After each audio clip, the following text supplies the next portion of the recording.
Boy, is it good to be back after roasting in the Florida sun for a week straight while trying my best to stay as disconnected as possible. Having said that, after diving back into the world's greatest invention, the internet, I was inundated with news that we had to pick apart and make sense of because it's just so hard to keep track unless you're hooked in all the time like we usually are. So we'll skip last week because Elliot covered most of it, but let's take some time to talk about what happened over the weekend and try to break it all down for you. All right, let's start with this whole Serena Williams thing over at the US Open because it was hard to figure out just what went wrong when you're just sifting through hundreds of headlines and news stories that dive deeper into the fallout of what happened instead of just laying out exactly what happened. So here you go, as briefly as we can tell it before, diving into more of what the internet and real life had to offer this weekend. The US Open women's finals saw Serena Williams face off against Naomi Osaka at the sport of tennis. Naomi Osaka, she apparently idolized Williams growing up and was really this was her moment. It was. Now, the headlines were basically filled with notes about how Serena Williams blew up at an official at this event, calling her penalties sexist, and ultimately she ended up losing to Osaka, which people indicated was entirely the result of her outbursts. So apparently she was more than likely going to lose anyway after Osaka proved herself to be a formidable foe by winning the first set. But this whole saga really started in the second set when Serena was given a violation for her coach, who was, coaching her during the match, which is apparently against the rules, but also tends to happen very frequently. Her coach even admitted that he was coaching from the sidelines, but that everybody does it. And he also said that he doesn't even think that she saw his coaching, so that's why she got so pissed at the violation. Again, we are nowhere close to tennis experts, so I'm sure that this whole thing will spur a ton of comments from all of you tennis experts out there in the comments. Anyway, the first violation and Williams' protest of that violation had caused her to become upset and angry, which resulted in her pulling a good old John McEnroe and smashing that racket. He's tennis's bad boy. That gave her another violation, of course. She then started screaming at the umpire for stacking these violations, which resulted in, of course, you guessed it, another violation. At that point, with all those violations stacked up and with Osaka winning the first set already, there was basically no way that Serena could win. So despite the match continuing from there, Williams, she allegedly apparently played poorly. I don't know what bad tennis looks like. Yeah, but they're saying, the tennis people are saying that Osaka, she would have won the whole thing regardless. And she did end up winning. Yeah. So that's good. So from the second that Osaka won, she was in tears. During the match, the audience was booing and screaming against the ruling and Osaka. So when she won, becoming the first tennis player from her country in history to win a Grand Slam final, she burst in tears again. It's reported that she couldn't even enjoy it because she wanted to win fair and square in a great match between two great competitors. During the trophy ceremony, the entire crowd was booing the result of the match, causing Osaka to continue breaking down into tears. And once she got the mic, she, through tears, apologized to everyone for something that wasn't her fault at all, and saying that she was sorry it had to end like this. Not needed, Osaka, but, good for her. Yeah, kind of a shitty crowd. So finally, during this speech, she received the cheers that she deserved, and to her credit, Williams did state during that ceremony that, hey, crowd, stop booing. Yeah. Bad. Don't be like me, a bad sportsman. So the supposedly sexist aspect of the whole thing apparently boils down to Williams' statements that the umpire of the match only gave her the violation because she's a woman. It was more like she was saying that the outburst she had, if a male competitor had the same outbursts, the punishment would not have been severe. And there's some pretty convincing arguments to support that.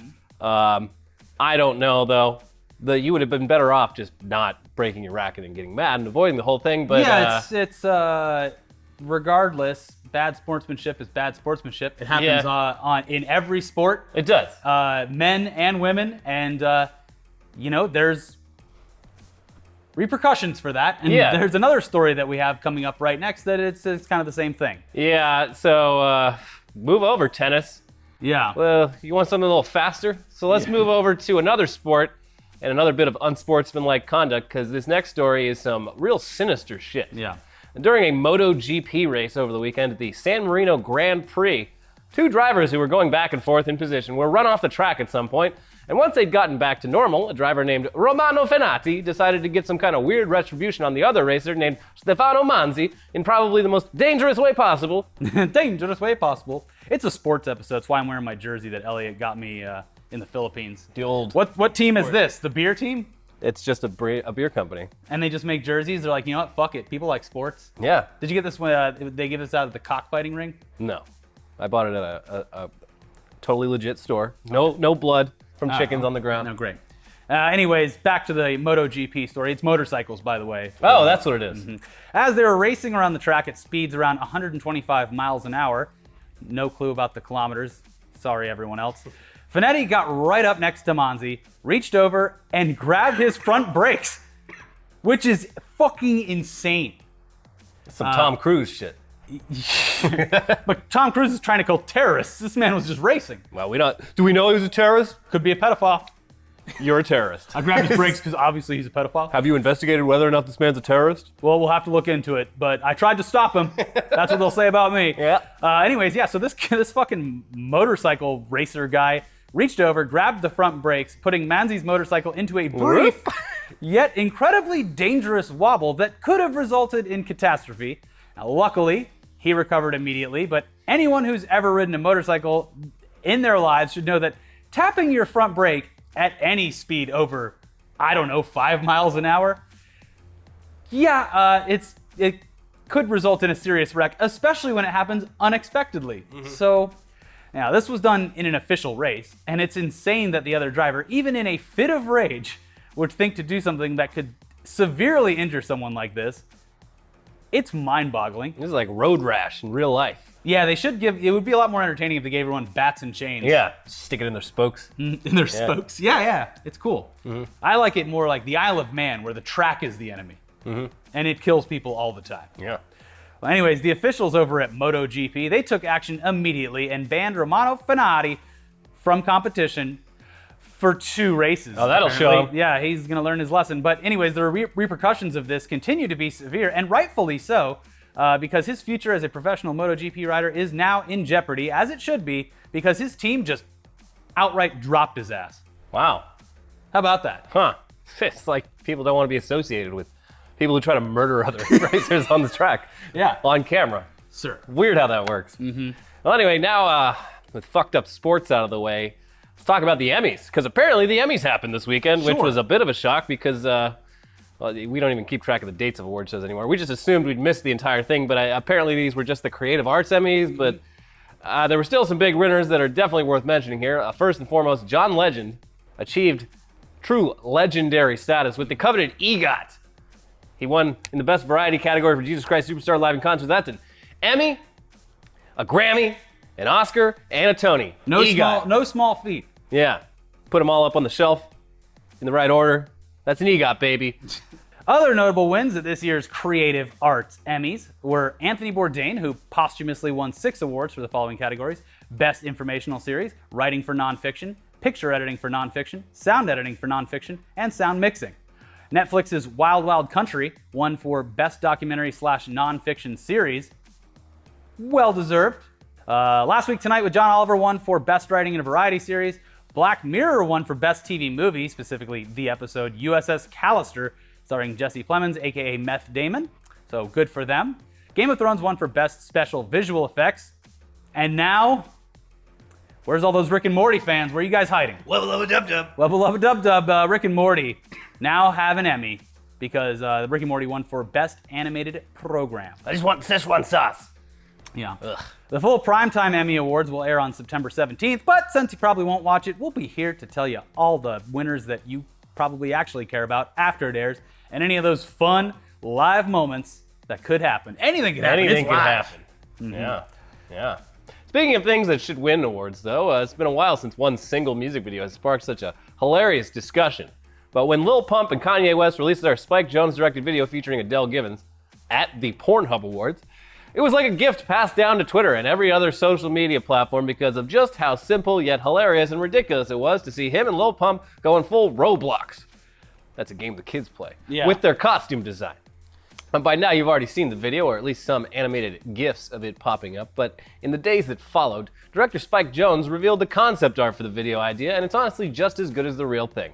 There are some definite talking heads or Doug Funny vibes going on here alongside the obvious Roblox look, but either way, it's awesome to see a video this ridiculous, yet so simple. Spike Jonze is one of the best music video directors. He is. Yeah. He is. It's great that he still comes back every once in a while to make one. I honor his whole catalog. Remember when they did that series in the early 2000s? Michael Gondry. You kids will never know what it's like to own a DVD full of music. Yeah, the Michel Gondry, Chris Cunningham. That's how I saw. Oh, yeah. That's how I got into Aphex Twin. It was just Hell like, yeah. I don't know what Aphex Twin is, but these videos are fucking nuts. They need to re-release that whole series in 4K.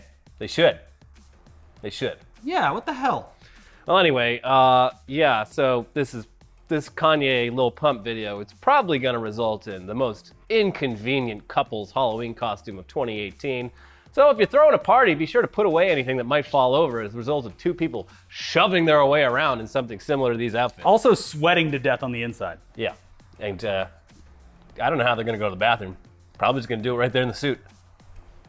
Yeah, you could just like bring a bag and put it in there. You could store anything in there. If you're trying to sneak in like liquor, booze, drugs, pee bags. People. Yeah, other people. This is going to be the new stacking people on top of each other to go to the movies. You just show up like Kanye and Lil Pump, and you're like... It's fashion. Have you ever heard of it? Yeah, it's the hot new style. Now let me into this fucking movie. So, anyways, let's talk about memes. Meme time. Porn memes have apparently taken Reddit by storm. More specifically, the "Oh fuck yeah, spread it" meme, which started out as an image from a pornography film titled Blacked. Petite Riley Reid tries huge black cock in her ass. Starring the previously mentioned Riley Reid, with the audio from the scene spelled out below the image. And it said, "Oh fuck yeah, spread it." This has resulted in other porn scenes with literal captions on them used with various headlines, like the one that started the whole thing. When someone asked me if they should spread the idea of communism.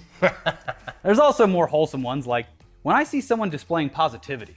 Fuck yeah, spread it.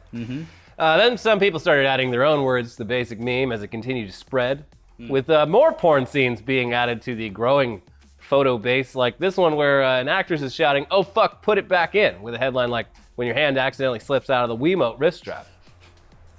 Now, according to Meme Economy, a subreddit, a very valuable one, these memes are tired and stale already. Sell.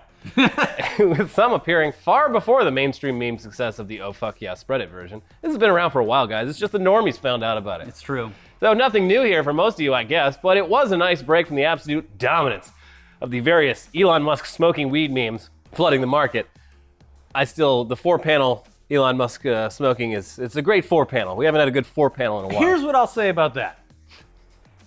Elon Musk has a hilarious face. He does. He's got like the face that he did. He's got a face. He's like Jim Carrey.